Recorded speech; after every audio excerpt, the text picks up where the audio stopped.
Hi hello. അപ്പോൾ ഇന്ന് നമ്മൾ യൂട്യൂബിൽ വന്നിട്ടുള്ള പുതിയൊരു അപ്ഡേഷനെ കുറിച്ചിട്ട് അല്ലെങ്കിൽ പുതിയൊരു പോളിസിയെ കുറിച്ചിട്ടാണ് ഇന്നത്തെ വീഡിയോയിൽ ഡിസ്കസ് ചെയ്യുന്നത്. നമ്മൾ വീഡിയോ അപ്ലോഡ് ചെയ്യുന്നതിന് തൊട്ട് മുന്നായിട്ട് നമ്മൾ ഓൾട്ടേഡ് കണ്ടൻറ്റ് എന്നുള്ള പുതിയൊരു ഓപ്ഷൻ ഇപ്പോൾ കണ്ടിട്ടുണ്ടായിരിക്കും. അപ്പോൾ ചിലരെങ്കിലും അത് ശ്രദ്ധിച്ചിട്ടുണ്ടായിരിക്കും. അപ്പോൾ ആ ഒരു ഓൾട്ടേഡ് കണ്ടൻറ്റിൽ നമ്മൾ ക്ലിക്ക് ചെയ്യുന്ന സമയത്ത് നമുക്കൊരു യെസ് ഓർ നോ ക്വസ്റ്റ്യൻ വരുന്നുണ്ട്. ഒന്നെങ്കിൽ നമ്മൾ യെസ് ക്ലിക്ക് ചെയ്യണം, അല്ലെങ്കിൽ നോ ക്ലിക്ക് ചെയ്യണം.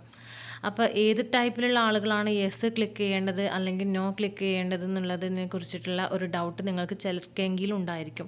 അപ്പോൾ അതിനെക്കുറിച്ചിട്ടുള്ള ഒരു വീഡിയോ ആണ് ഇന്നത്തെ വീഡിയോ എന്ന് പറയുന്നത്. നിങ്ങളെ വീഡിയോ എഡിറ്റ് ചെയ്യുന്നത് AI ടൂൾ ഉപയോഗിച്ചിട്ടാണെങ്കിൽ അതിൽ ഫേസും സൗണ്ടും നമ്മൾ മാറ്റി കൊടുക്കുന്നുണ്ടെങ്കിൽ അങ്ങനെയുള്ളവർ നമ്മൾ യെസ് ആണ് അവിടെ ക്ലിക്ക് ചെയ്യേണ്ടത്. നോർമൽ വ്ളോഗേഴ്സ്, കുക്കിംഗ് ചാനൽ അങ്ങനെ ചെയ്യുന്നവരൊക്കെ ആണെങ്കിൽ നമുക്ക് നോ എന്നുള്ള ഓപ്ഷൻ സ്വീകരിച്ചാൽ മതി. കൂടുതൽ കാര്യങ്ങളും കൂടുതൽ ഡീറ്റെയിൽസും നമ്മളെ ചാനലിൽ ഫുൾ വീഡിയോ ഉണ്ടായിരിക്കും. അപ്പോൾ വേണ്ടവർ പോയിട്ട് ഒന്ന് കണ്ടു നോക്കാം. അപ്പോൾ മറ്റൊരു വീഡിയോ ആയിട്ട് കാണാം. Love you, by.